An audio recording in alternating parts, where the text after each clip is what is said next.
Good morning, everyone, and welcome to National Graduate Week with our first webinar of the week, Prospects, where we'll be deep diving into the opportunities that they have to offer you. So be sure to stay tuned. Remember, this session is recorded, so if you do miss anything, don't worry, it'll be up on our YouTube and website in the coming days. There will also be a Q&A at the end of the session. So if you have any questions throughout, just leave them in the chat and the Q&A box, and we'll come back to them at the end of Prospect session. So without further ado, I'll pass you on to the team to commence with their webinar. Well, thank you very much, and good morning, everyone, wherever you're joining us from, and welcome to this first session, which we're delighted to provide for National Graduate Week. And it's called Engage Your Graduate Gear.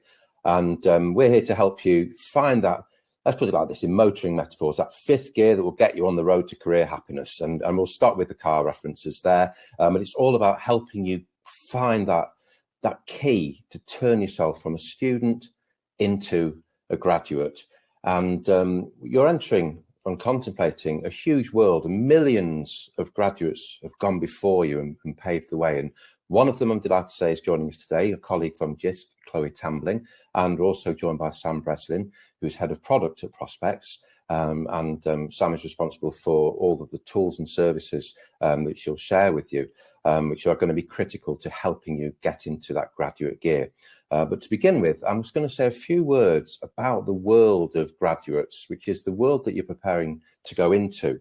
And it's something which is really, really supported only by planning and research and development and knowledge before you even get to that stage.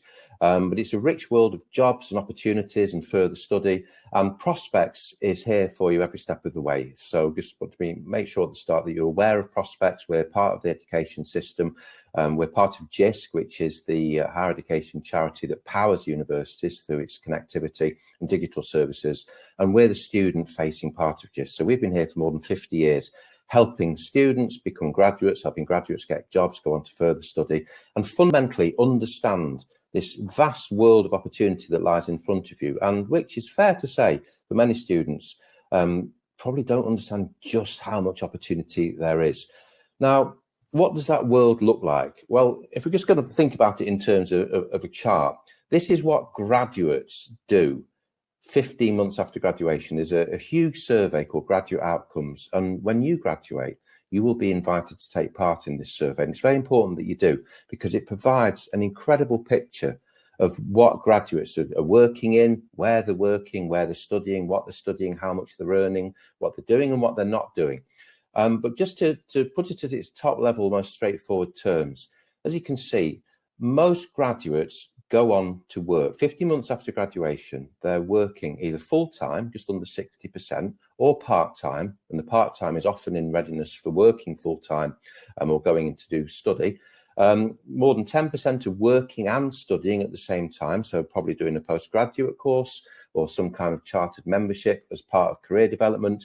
Just under 8% are studying full-time themselves. And just 5% of graduates, 15 months after graduation, are unemployed. And graduate unemployment is very, very low compared to unemployment in the general population. And very often those people who put themselves down as being unemployed are waiting to take up work maybe a few weeks or months after the survey was done. So the overall picture for graduates in terms of job opportunities, where they go, what they do, is extremely positive, and it always has been. And even during times of economic uncertainty or recessions or downturns, graduates and students do much better than the general population. So it really does speak to the value over a long period of having a degree. And whenever anybody might say, well, do you need a degree these days, or do you need to go to university? Well, the data and the results always speak to very, very positive outcomes. So there's a big, big demand for graduates. And we'll just look at the next bit of data. More than 3/4 of graduates are in professional level work. That means the kind of work which it helps to have a degree, or you may need to have a degree as a condition of entry. So there's so much professional level work at the moment. And actually, again, somebody may say at some time, well, graduates don't go into sort of graduate level jobs and there aren't enough jobs for them. It's absolutely not the case. In fact, every year there are more professional level jobs being created than there are qualified people to take them. And by qualified people, we often mean graduates. So there will always be a demand for graduate level work as far as any of the experts and pundits and forecasters can see. There's a huge demand for the skills, the technical knowledge and the aptitude that graduates have. We put in the starting salary from our most recent survey. And bear in mind, this is an average and it can be skewed by different areas and different sectors, etc. And there are other average starting salaries which are a little higher and a little lower. It's just an indication. But over time, data backs this up and research backs this up. Graduates earn more over a longer period than their non-graduate counterparts. And just a quote picked from our most recent research is absolutely right. A degree can help future-proof your employment prospects. It gives you such strength and solidity at the start of your working life, and it's something that you can build on and reap the rewards of over many, many years. And we put in the top professional jobs held by first degree graduates. And it's important to say the graduates are absolutely everywhere in the job market. And let's say certainly 30, 40 years ago, the graduate job market was still a very niche concern because far fewer people went to university. Today, it's not quite half of the 18-year-old population in this country, but it's a little under half. But it's become a large mass opportunity and participation. And therefore, in the job market, generally, graduates are everywhere working in all kinds of jobs. This is just the top ones. And actually, it's nursing professionals and teachers in different types of education which dominate graduate outcomes. But you'll see within there all manner of different types of employment opportunity from HR, business, sales, advertising and marketing, etc. For example, you may not know this, and there's no reason why you should, but if you're a humanities graduate, 14% of you will end up working in advertising and PR, for example. So the point about all of this is that, except obviously in very specific lines of work, if you're training to become a doctor or a lawyer, of course, it's more than likely you're going to go in and follow that line of work. But for many, many degrees and for many, many students, the world's your oyster, really, in terms of where you might end up working. And looking at the prospects site and any site which has job opportunities on it, your career service site, and we'll mention the importance of career services more than once during this talk, you'll see many, many job adverts from recruiters that do not specify a degree subject. Yes, as this one, and we picked this from one of the recruiters who's advertising on prospects at the moment. Yes, you will need a degree, but that degree may be in any subject, and we won't judge you based on your grade. And that's something that's become more common in recent years. Some recruiters do still specify, for example, a 2-1 or above, but many don't. It's words like commitment to your chosen career path, your interest, how interested you are in the sector and the business, how you show that when you make your application, how you reflect that in an interview. And there on the other side of the slide, these are just a word cloud picked at random from many of the vacancies on prospects at the moment. Words such as curious, inquisitive, collaboration, enthusiasm and eagerness, they crop up a lot in vacancies. Just as much as the more what you might call the sort of the harder, more technical requirements, etc. Because the employer that you're directing yourself towards, whoever that is, however many that you apply to and put yourself in front of, they are, of course, interested fundamentally in you as a person, what skills you've got, what your attitude's like. And I think it's an important point to make. When it comes to applying for jobs, of course, there's so much emphasis put on getting it right from the student and graduate point of view. And that's absolutely correct. It's important to make the best possible case for yourself. But the weight of pressure is not all on the student or graduate side. Employers want to get it right as well. Recruitment is high risk for employers. They invest a lot of money into it and a lot of time and energy, especially around graduate or early careers recruitment, as it's often called nowadays. So you're going as an equal party into that when you go for an interview and you give yourself the best possible chance, you work in the best possible way to get your CV and application right and all of that and conduct yourself in the right way. The employer will respond to that because they want to get it right as well. and using social media correctly, understanding as much as you can about the job that you're going for, about the industry that you're applying to enter into, about the employer itself. That gives you such a great chance. And those are the sorts of attributes and qualities that employers are really looking for and are really eager and hungry to get to find from you. Now, it's not all about big employers, and very often in the world of early careers recruitment, it's the big firms often are the ones who have the most attention, obviously, because they have the biggest budgets and the biggest schemes. But actually, more than a third of graduates go to work for an SME. An SME stands for small and medium-sized enterprise. And that means an employer that has fewer than 250 employees. So that ranges from, quite decently sized companies down to startups where there may be 2 or 3 people even working in a startup enterprise. And it covers a vast array of businesses and covers about 98% of the economy. So most employers in the UK are SMEs. Not all of them by any means, or even many of them, are what you might call graduate employers in the formal sense, but many of them are interested in recruiting graduates for all the skills and qualities that we've just mentioned. And it's something that's gone on over time, actually. The importance of SMEs, getting students and graduates to understand, getting SMEs and to understand about the importance of students and graduates. That's an ongoing job, and career services in particular play a massive part in that. And they will have contact with local employers and regional employers.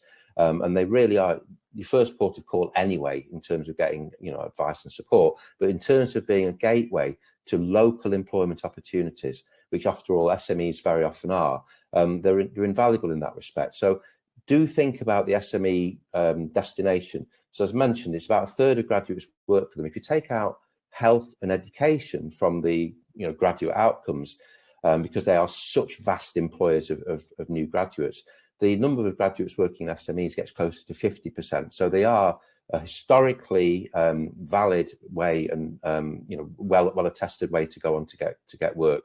And graduates speak very highly about SMEs. You're likely to get a great variety of work, different types of jobs, access to early opportunities, the opportunity to make an impact in a way that you might take longer to do in a larger, more formal scheme. They very often have flatter structures, by which you mean the owners and the directors and the staff will work probably much more closely and intimately than they would do in a much larger organisation. So there are tremendous opportunities with SMEs. So make sure you think about that when you're doing your career planning. And then referring back to what we mentioned at the beginning in terms of where graduates go and what graduates do. Yes, around 20% of graduates will go on to do postgraduate study, doing master's courses predominantly, but also PhDs or maybe diplomas. Sometimes this may be as a requirement for entering a particular line of work, like if you didn't study law at undergraduate level, but you want to go into becoming to working in the legal industry, a legal sector, you'll need to do a conversion course, for example. And that's the same for many other industries. So there may be strong vocational reasons for going on to do postgraduate study, but there may also be the desire to just continue your academic development. Employers, if that is the outcome for you, employers do value the skills postgraduates possess in terms of research, application, organisation, taking your study to that next level, very often having to fund it yourself as well as taking maybe an extra loan or getting a bursary or working at the same time as studying. That is a very, very common route as well. But the postgraduate option, whether that be straight away after you finish university or in time, is something that is also important to factor in to your career development planning. And on the Prospects AC UK, along with all the careers advice and guidance that we've got, and the job opportunities and the occupational profiles and all of that, there is the official course database for postgraduate opportunities in the UK. So a wealth of opportunities there. So all of this goes into the mix when it comes to thinking about entering the world of graduate opportunities, study or work. And that's what you're preparing yourself to do now. But how do you go about doing that? Where do you find that extra gear, that graduate gear to engage to get you to that stage? That's where you need to really, really do the deep dive into planning and research. And that's what Sam is going to take you through right now. Thanks, Chris. Well, that's great, because that was a really good whistle-stop tour of the graduate landscape and what it's like to work post-graduation, how you get into the graduate world of work. But I'm going to talk about like some of those difficulties and some of the things you need to consider when you're thinking about what you're going to do next. So quite often you are going to, when you finished your study, or even before you finish your study, obviously, you're going to be thinking, right, I'm going to look for a job.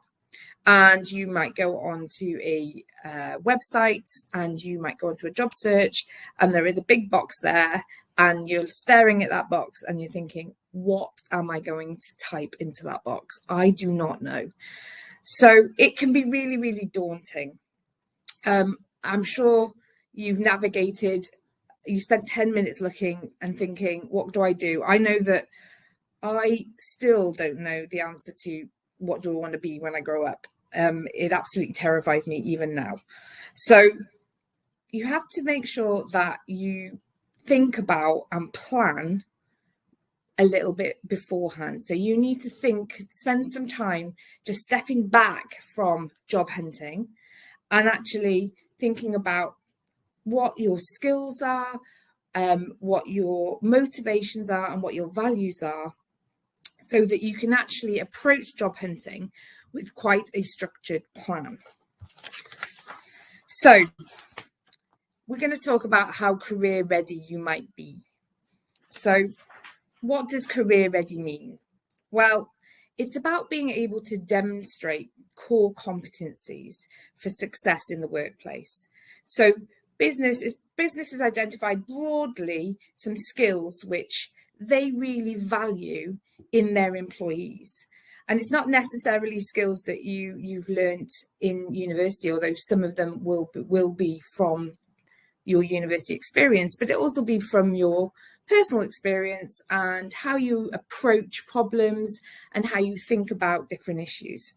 These sort of 8 skills are definitely vary between different jobs, but I'm going to talk about these 8 skills which have been defined by the National Association of Colleges for Employers and Employers. And these are 8 core competencies, which you would be really good if you thought about these in terms of your career planning. So the first one is the career and self-development, which is really about proactively developing yourself. So making sure you're aware of your strengths and weaknesses.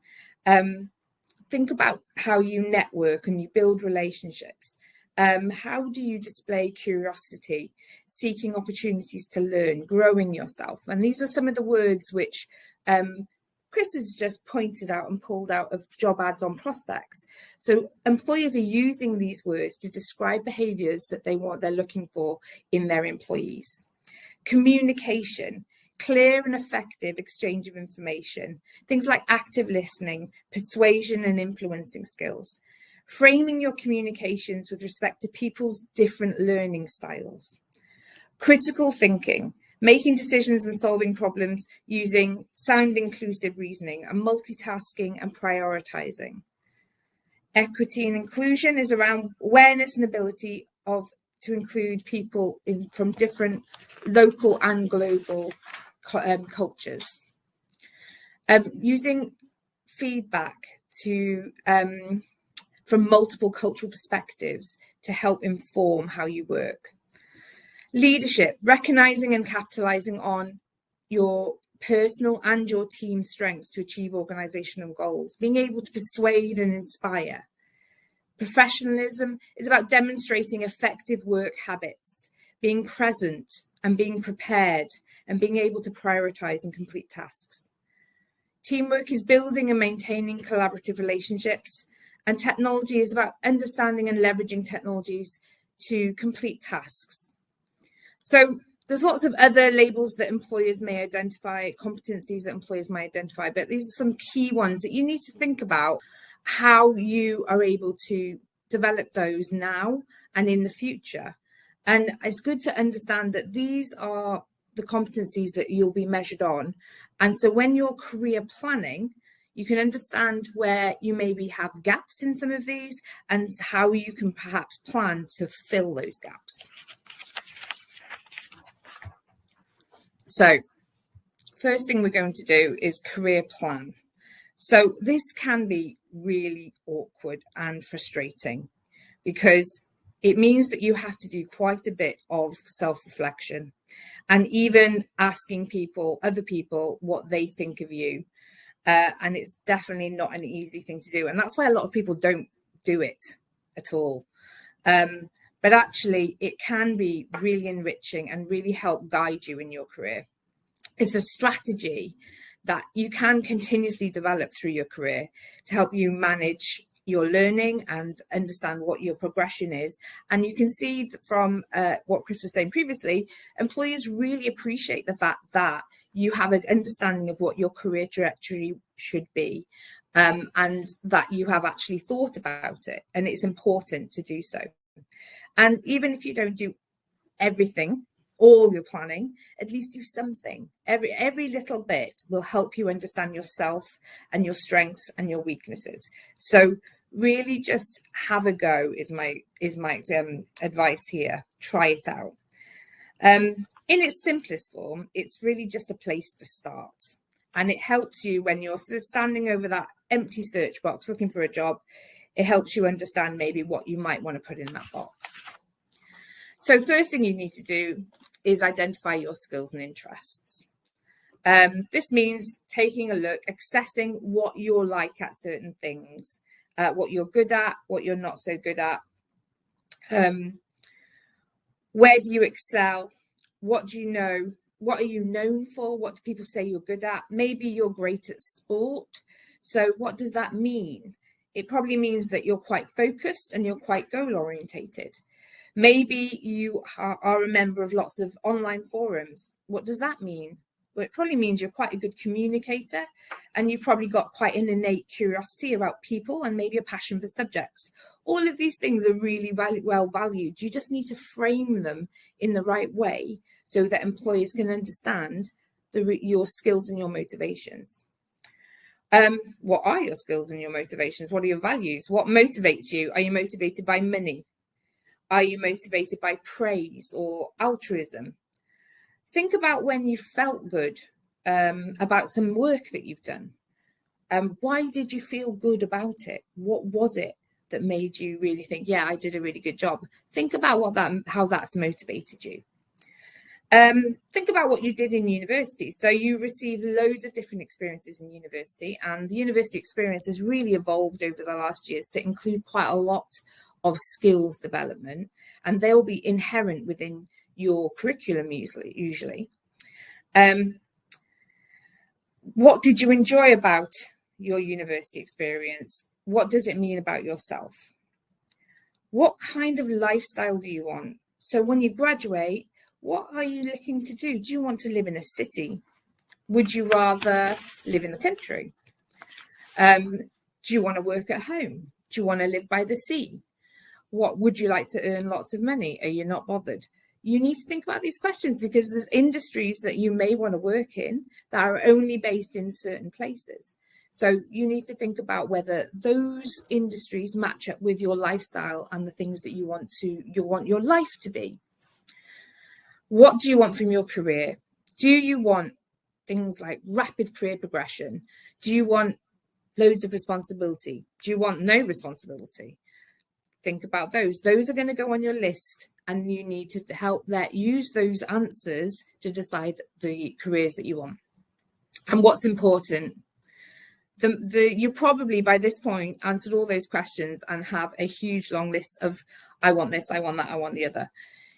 You need to think about what is the core things, the non-negotiables that you have on that list, because obviously you're probably not going to be able to get everything. So what are those non-negotiables? What are the things that you really are very important to you? So once you've got all of those ideas about what you do and don't want, you need to actually explore careers that maybe fit those ideas. And this is where prospects can really help you. So we've got 2 different careers tools, one called Career Planner, one called Job Match. I'm going to talk about Job Match today. Job Match is a tool which looks at your interest, your purpose, and what your reward. So what do you find purposeful? What do you find rewarding? How do you like to be rewarded?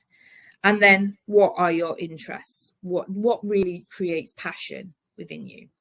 And don't worry, I say passion, but sometimes it can be quite hard to that. A lot of people think, oh, I'm not passionate about anything, but you'd be surprised where you can find passion. So Job Match looks at your purpose, your interest and reward. And after you answer about 20 questions, it then will match you into a group of careers that have similar purpose, interest and reward. And those careers can be quite wide ranging over various sectors. So let's say you were decided that you were more of a guardian type career. So a guardian type careers will have things like a policeman or a nurse or a social worker or a health and safety advisor. So it can range over many different industries and not pin you down into one, but they do have similar purpose, interest and reward. And that's the point.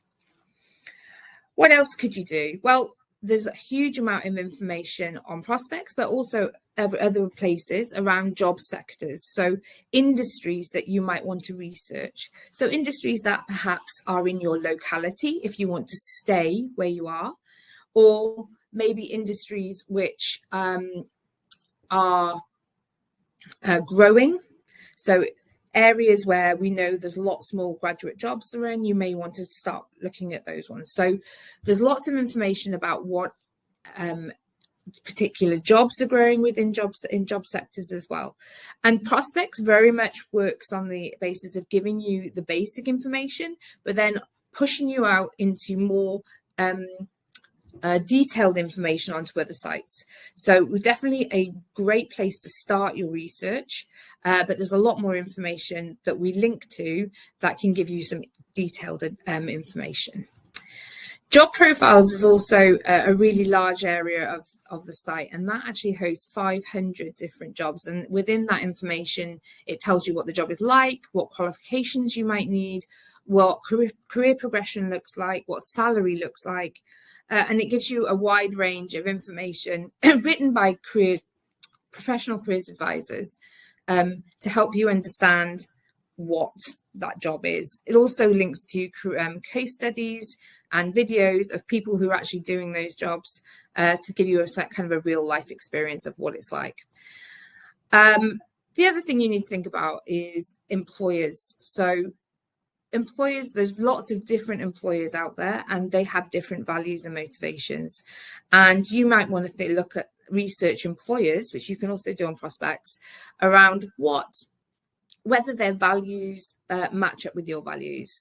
And it's really important to make sure that your employer is able to provide an environment that you can flourish in and will be able to provide services that you need to do your job really well.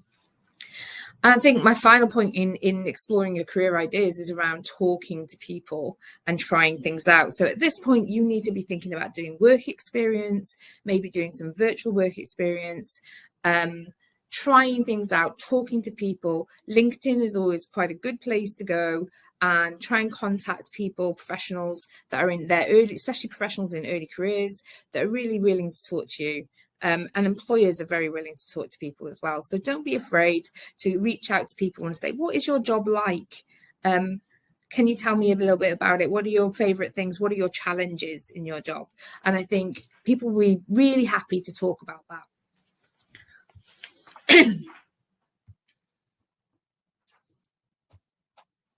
Next, you need to make a decision, which is probably the hard part. Well, it's all quite hard, but this is a hard part. So you need to understand what you want. Will I enjoy the job I'm doing every day? And again, talking to people will help you understand that. Does it meet most of my preferences? Do I have the right skills? Does the company fit with my values?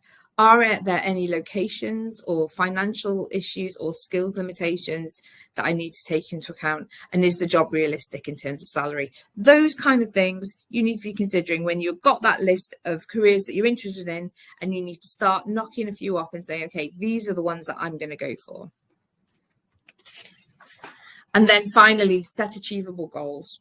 So the whole point of creating that plan and understanding strengths and weaknesses that you have, skills that you have, motivations and values. You've got your list to a reasonable list of careers that you're interested in, and you need to think about how you're going to get there. So short-term goals might be update my CV. Medium-term goals might be do some work experience or go to a careers fair or talk to a careers advisor within your career service. Longer term goals, maybe you might be looking to do some postgraduate education. You might realize that actually you want to look at a career that maybe you haven't got all the skills for, and you want to do a course so that you can get those skills and start actually aiming for where you want to go. So start setting those goals. What do they look like? Be agile, because you need backups. Because if you set your goals too focused, then perhaps if that starts to become a really difficult thing to achieve, you need to identify careers that maybe are adjacent to the one you're looking for, that can offer you experience to get you into the career that you want. So make sure that you're not closed down and are only aiming for one thing, that you're being agile about all your thought process, and you're looking at wider careers as well as the one you want. And talk to the experts. Visit your career service. If you were outside of education and you were trying to pay for careers advice, it would probably cost you a few £1,000s. But this service is absolutely free while you're in university, and actually it's usually extended a couple of years post graduation. You can still contact your career service and they will help you. And they have a lot of careers professionals within the service that are able to give you interview tips, mock interviews, advice on choosing careers, and many other things. And it's really worth going to visit them, making an appointment, and sort of working with them to develop your career. So please go visit your career service. And finally, I've got some tips. Framing your experience. So the problem with demonstrating competencies is a lot of people have gone through the same experiences that you've gone through. They've gone through university and they have done group work within university and they've done presentations. And so a lot of people's experience is very similar to employers. They hear a lot of the same thing. So you need to make a little bit of effort to try and use experiences maybe from your wider life to try and pull in critical thinking or pull in professionalism. Think about other things other than university, the way you have gathered that experience, and frame it so you're really thinking a little bit out of the box about how that experience is relevant. Preparation is key. I'm sure everybody tells you this, but it really, really, really helps. So understanding who the company is, what they do, what is their mission, what are their values, making sure that you've really done that research, because they will notice and they will appreciate that. And again, it harks back to what Chris has said previously when he quoted a company they wanted you to have a degree, they weren't too bothered about what it was, but they wanted to understand your career progression and your understanding of the company and the values that you held. So preparation is key, trying to match those company values with your own. And then be bold. Applications for graduate jobs are actually down year on year. So there are less people applying for these roles. I'm not entirely sure why, but you should never feel that you haven't got what it takes. I'm especially talking to females in the audience who are statistically less likely to apply to roles because they don't feel like they have the list of requirements that are on the role that the employer has specified. And please do not stop yourself. If you don't think you've got everything, at least you've got some of those things, you should definitely apply, because there is a lack of applications at the moment. So don't feel shy about applying. If you've done your preparation and you've thought about how your competencies match your experience and you can actually articulate those, then apply. Okay, so thank you very much. That's my bit done, but I think we're going to listen to Chloe who is going to talk about her real life experiences in searching and finding a job. So, Chloe?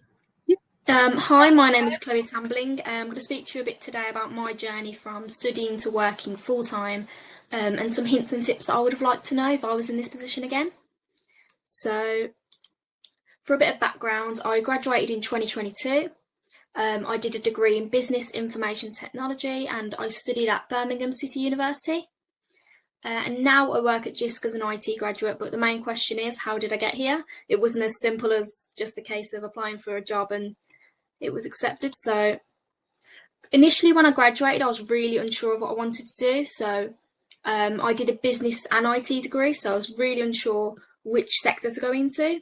Because when I looked online, there was a lot of options out there and it can be really, really overwhelming. So it's probably not the best advice, but I sat down for around 3 hours and applied for as many jobs as possible just to gain some interview experience. Looking back, this probably wasn't the best approach, but for me, I really didn't have any interview experience at this point. So I was pretty much applying for anything and everything, even things that I really didn't know if I wanted to go into. But as a result of this, I did get quite a few interviews. So obviously a way to keep track of all these jobs that I'd applied for, I created a spreadsheet so I could sort of put the jobs, the pros and cons for me. So for example, it's like what Sam said, seeing what really motivates you to apply for these jobs. So whether you could work from home, the salary, loads of different things so you could keep it in one place. This was really important for me as since I'd applied for so many jobs in such a short period of time, I would get phone calls and I wouldn't even know where the phone call was from. So it's really important to be prepared and have something there where you can keep track of all these jobs. Now, I didn't obviously necessarily know what I wanted to go into, so I kept doing these interviews and getting the feedback from them, and I'd put it in a little Word document, so the positive feedback that I'd received and the things that I should possibly work on as a way to just get a little bit better at these interviews. And it really did help keeping all that there. And I noticed every time I was doing an interview, I was gradually getting better. And this was really important for me as I was really nervous in interview settings and I really struggled at the beginning. So quite a few of the jobs that I'd actually applied for had assessment centres, which I wasn't familiar with at the time. So it would be either half a day or a day long of tasks that you needed to complete to see if you were fit for the role. Now, this was really hard for me as I thought an interview was just a case of going in, getting asked a few questions, and that was it. But no, the assessment centres are quite long, so I didn't really prepare myself for them. So I just dived right in when I was invited to one. And I'm not going to lie, I did struggle quite a bit. It was one of my first interviews in like a corporate setting, so that was quite difficult. But I really got better after I did around 5 interviews, which were all assessment centres, and I did gradually improve, and I could see myself improving, working on the feedback that I'd been given. So it's important to mention as well, a lot of these interviews were during the pandemic, so it was mainly online, which is also another struggle. So after doing various interviews to gain experience, I got invited to JISC's assessment centre, and I really wanted this role as it had everything, like all the motivations and values were there for this role. There was no cons. So I really wanted to try hard.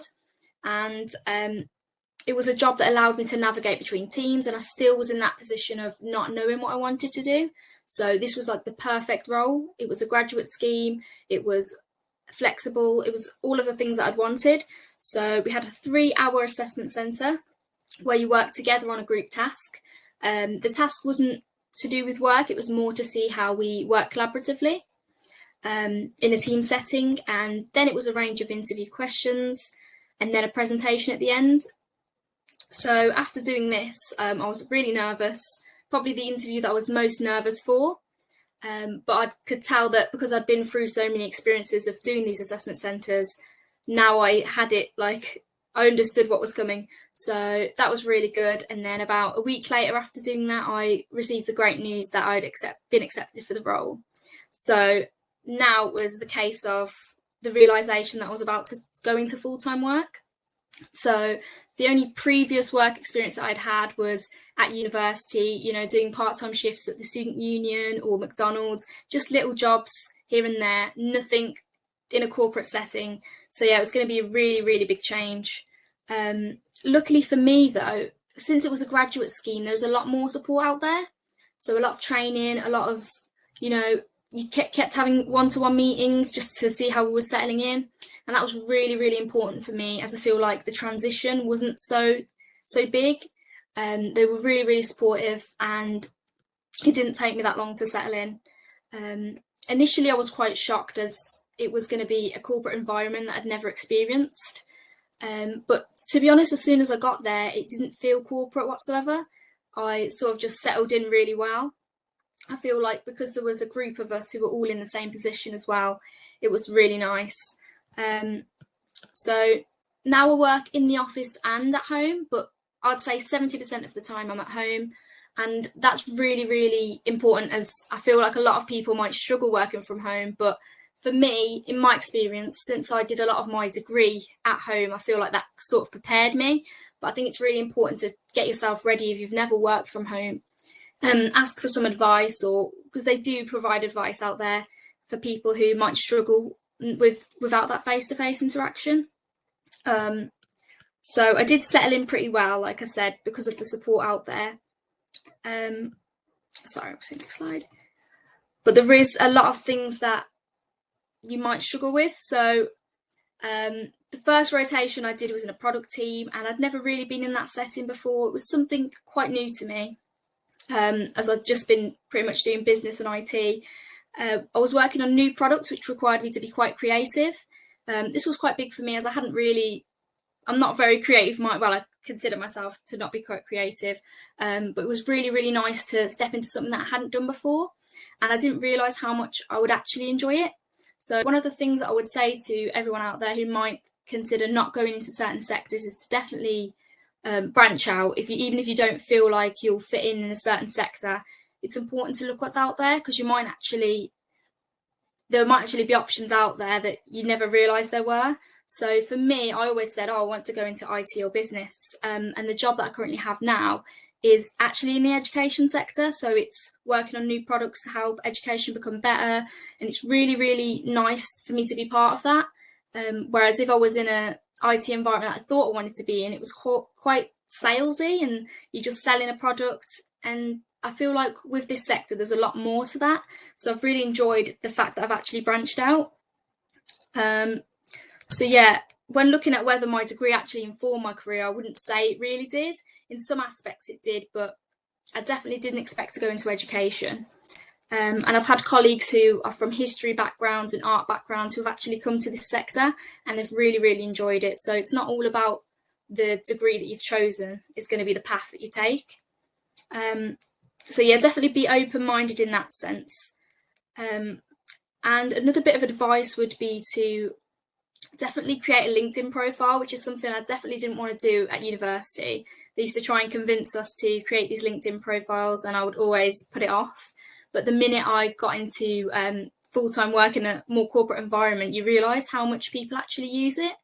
And I've had people from the graduate scheme that have just joined actually contact me and ask me, how is the job? Is there progression? And it's really nice that these people are actually reaching out, and I can actually help in some way. So it's quite nice, and I do wish I did that sooner. So yeah, it's really important to keep those networking opportunities. And I think one of the things that I didn't do, but I wish I did, was to do an internship whilst at university, because I feel like just do an internship opportunities, and the people that have came and worked alongside me have really benefited from it. So we had some gap year students, third year students, people who were still in their first year, and it was really nice for these people to gain experience of what this working environment would be like. And it actually prepares you better when it comes to actually coming to a corporate environment or just a professional environment in general. So yeah, it's really important in that sense. So yeah, just working at JISC has really allowed me to have a lot of networking opportunities. Even doing this today and speaking to you all, I would never have imagined to do this a year ago. But it's really, really helped me. So if you're really confused as to what path to take, possibly a graduate scheme would be perfect for you. Because especially for me in an IT and business setting, there's hundreds of jobs out there, and it was really, really difficult. But also utilising, like what Sam said, the careers service at university. Like, they used to contact me and ask if I'd received any job offers, and that was really, really useful to sit down with them, get your CV sorted, or just go through practice interviews with them. So really, really useful in that sense. Yep, question time. Here we are on the questions. Thank you very much, guys. Very informative. We have a few questions to go through. I'll kick it off, sure. Well, this name, Andy, what a great name, spots out to me. Are there any work experience options for graduates?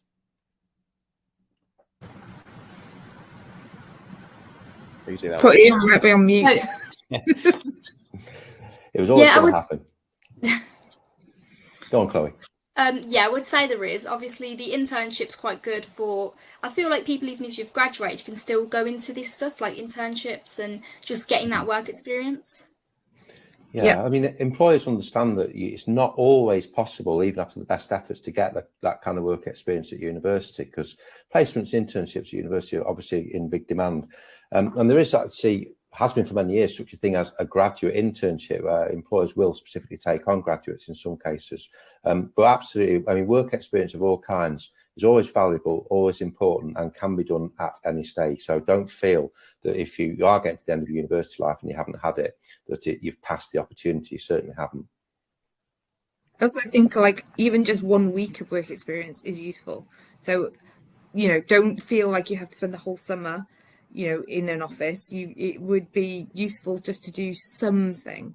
Also now since the pandemic, there's a lot of virtual work experience available, and some of it can actually be really useful. So it might be another option for you. Well, on that sort of section, Joshua says, is there any tips on how you can get career ready through like online courses, work experience, or anything else? Yeah, there's quite a lot of online courses available, which are really helpful. So you can find them. Career services will usually have linked to some, and you can find them online in various different like mass online course providers. The other thing is obviously the career service are available to do, as Chloe said, mock interviews. And so they're really happy. That's like some of the classic sort of courses that they'll run. Also on Prospects, we have quite a large section on interview tips, and within there we link to some free psychometric tests as well. So psychometric testing can be part of assessment centres, so they're quite useful to have a play at, because they can be quite shocking when you actually come across them and you're like, oh, what do they want me to do? So it's worth practicing those type of things as well. Perfect. Question from Rowan. Rowan says, what are the most in-demand degrees employers are looking for? Good question. Yeah, it is a good question, isn't it? Because having really gone full on saying that it's not just about your degree subject to study, and most employers, or many employers, will recruit you from any degree background. However, I think one way to look at it would be to think about there are skills shortages in the UK in many areas, and have been for many, many years. And even in that top 10 list that we showed earlier on, in the health sector, for example, in education, in things like HR, in planning, in surveying, I mean, across the economy, there are big shortages and big concerns actually about how the UK is going to sort of fill those sorts of roles and remain competitive in those sorts of industries. For example, there's always a lot to talk about the value of having a STEM, science, technology, engineering, mathematics degree, just to take that as an example. So I would say perhaps if you are qualified in science, in IT, if you're qualified in education, etc., then your degree will be in demand in terms of aligning it with skills shortages. So that's one way of looking at it. But I think in a funny way, it's a sort of win-win for graduates anyway, because if you are in possession of a degree in a skills shortage area, then absolutely. But actually being in possession of a degree, as we've shown, gives you an advantage in many different types of jobs. So really, it's there's no sense that degrees don't have value across the piece. They all do, and in some sectors perhaps more than others, but in others any degree is a benefit, if that makes sense. Mm-hmm. Very good, very good. Xavier says here, I want to do postgraduate study, but what are the benefits of this in comparison to just, say, going out and getting a job? Are you more likely to earn more, etc.? I think it definitely depends on the area that you want to work in. So some industries kind of require a postgraduate qualification for you to enter those roles. So depending on what you want to do, you need to research whether postgraduate education is required. Will you earn more money statistically, depending if we're going into like basic graduate industries? Possibly not. Not always, anyway. I think, though, it does give you, postgraduate education does give you an edge because you're getting a lot more experiences and have developed your core competencies a lot more within education. So it may well give you an edge over an undergraduate degree because you've had just that much more experience. Mm-hmm. Of course, I'd probably say, would you be earning more likely, yes, within a graduate scheme? I'd say if you just wanted to go straight into a job, obviously, as you said, depends what sector it is, but I don't think you'd go straight into a job that's in comparison to a graduate scheme potential wise. But here, we'll keep going. Xavier says, are class sizes as big for postgraduate as they are for an undergraduate degree? No, they're likely to be smaller on the whole, but again, depends on what you do. And I think there's much more emphasis on self-directed study. There are many differences in the experience between undergraduate and postgraduate education. Firstly, obviously, it's a step up academically. Just as an undergraduate degree is a step up from A-levels and so on, it's a step up academically. I think the expectations upon you managing your time, your study, general life, etc., are much more intense. It has less of a It's less of a mass experience in the way that it is for undergraduate education. So you're going to have different class experience, different study experiences, and it's compressed into a shorter period of time, of course, as well. If you're doing a part-time degree, it's still generally done as a master's within 2 years, and a full-time one is within 1 year. So it's a much more intense experience.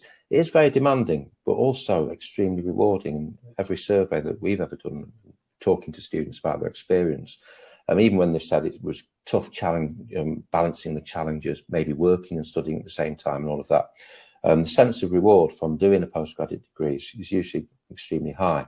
And just to reflect back on the employer aspect of it, those are the qualities, if you put yourself through that experience and come out the other side qualified, clearly you have a lot of resilience and a lot of adaptability. You probably also honed your research skills as well, your time management skills. So they've all got tremendous value as far as employers are concerned. Very good. Very nice. Xavier again, what is the biggest sector that employer recruit graduates to work in? Well, it's health. There's no question. I mean, it's the number one occupation there is nursing professionals, and so the health sector is a huge employer, and education generally. But actually, just as a slight tangent, I think it's relevant to this point. Something Chloe mentioned about working in the higher education sector. Do think about your university or any university as a potential employer, because the higher education sector is the third biggest recruiter of graduates. For undergraduates, it's the second highest for master's students and the highest for PhD students. But, universities, obviously, they're huge economic concerns. All the jobs that we've looked at during the course of this session or touched on, like finance, accountancy, marketing, sales, all sorts of jobs in universities, not just academic jobs. So universities are very, very keen to employ their graduates as well, obviously, because it keeps everybody in-house. And universities are huge employers in the city or region. So think about your university also as a place to work as well as a place to study. Amazing, great answer. Sam says, "Is there an upper age limit for grad schemes?" I've had people on my graduate scheme, excuse me, who are 30 plus, so I wouldn't say so. No, in my experience. No. Yeah, you're right, Chloe. There isn't an upper age limit. So, and especially even for apprenticeships, there isn't an upper age limit. So I have friends who are in their 40s who have started degree apprenticeships. So yeah, it's open to all. They're looking for the person, they're looking for those skills and those competencies. Perfect. Eric here. Hello, Eric. Can I do a grad scheme after a degree apprenticeship? Yes, because you have a degree, so you can go and do a degree, a grad scheme. Perfect. What's it like for people who stay on within the company from graduate scheme to, obviously becoming full-time in that company? What is the percentage of that within prospects? Would you know? In JISC, I think we pretty much keep all of our graduates. So there's a difference between a graduate job and a graduate scheme. So a graduate scheme is usually a fixed term contract where you're usually with a company for 2 years and you rotate on different departments for 2 years. Graduate job is they're looking for somebody with an undergraduate degree or a postgraduate degree, but it is a full-time job, full-time and permanent job. So in a graduate scheme, you're not necessarily guaranteed to stay at that company after the scheme is ended. In JISC, we do keep most of our, I don't know any graduate. All of the previous cohort have carried on at JISC, so that's positive. Yeah, definitely. Because, we put a lot of investment into those graduates. So, and any company will be investing a lot of money and time because they've spent time to find you.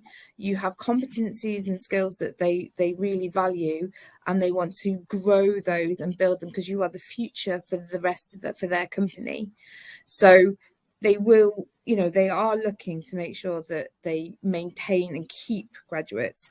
I think over the last few years, there's definitely been a change in the way that people stay at companies. And I think the people move around at the moment. They're moving around a lot more than they used to. But if you spent that time researching and the effort to get that job and you're enjoying that role, then, you should be thinking about spending a bit of time with that company and growing your progressing your career there. Perfect answer. Well, we've got 3 minutes left. So what I like to do is say some final words of advice, or of course, if you've got the final words of advice, not me. So do you have any final words of advice for all the people that are in this webinar today? I think I'll go first. I think there's some really great opportunities out there. I think, as Chris said, there's skill shortages and there's employers. There's a reduction in the number of applications to graduate jobs at the moment. So this is a really great time to go for it, be bold, and really try. Even if you think you haven't quite got everything, you probably will have a really good chance of getting there. I'll go next, and then I think last word should be Chloe because she's got the most recent experience. But it is something about social media and LinkedIn in particular. It is very important to have a LinkedIn profile because it is a shop window for the world of employment.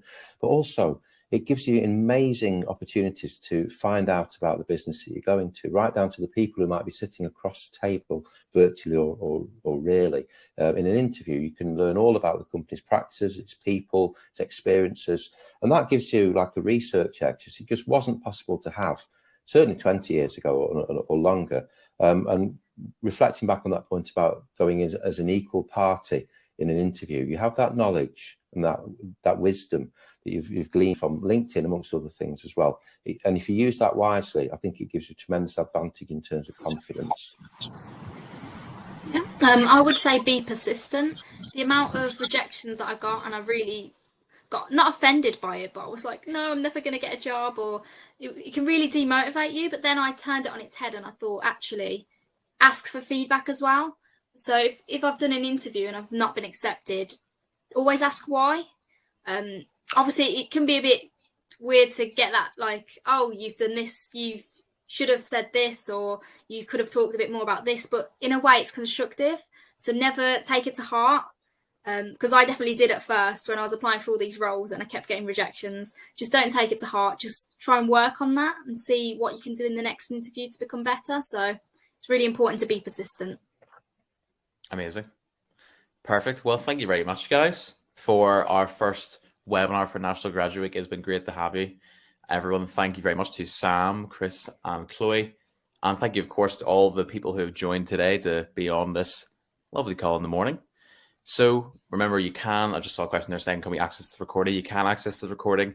Just go on our YouTube, like and subscribe as well for the sake of it, to help us out. And hopefully I'll see you all within the coming, well, in the next webinar today, hopefully. So thank you very much, guys. Good luck for the rest of the week, guys.